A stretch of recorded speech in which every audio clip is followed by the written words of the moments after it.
జీవితంలో ఒక్కసారైనా నా మీద గెలవాలన్న నీ పట్టుదలని చూస్తుంటే నాకు భలే ముచ్చటేస్తుంది ఝాన్సీ.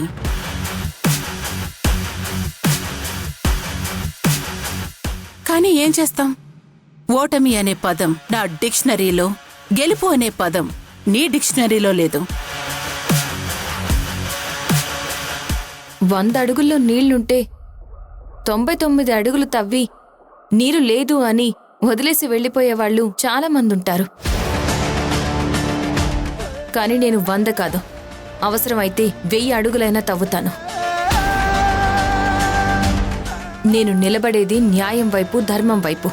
అందుకే చాలా ఓపిగ్గా ఉంటాను. మీకు కావాల్సింది గెలుపు, నాకు కావాల్సింది న్యాయం.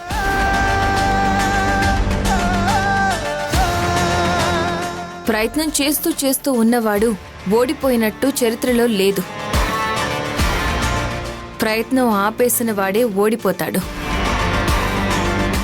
కానీ నేను గెలిచే మొదటి కేసు, మీరు ఓడిపోయే మొదటి కేసు ఈ యశోద కేసే అవుతుంది. గుర్తుపెట్టుకోండి.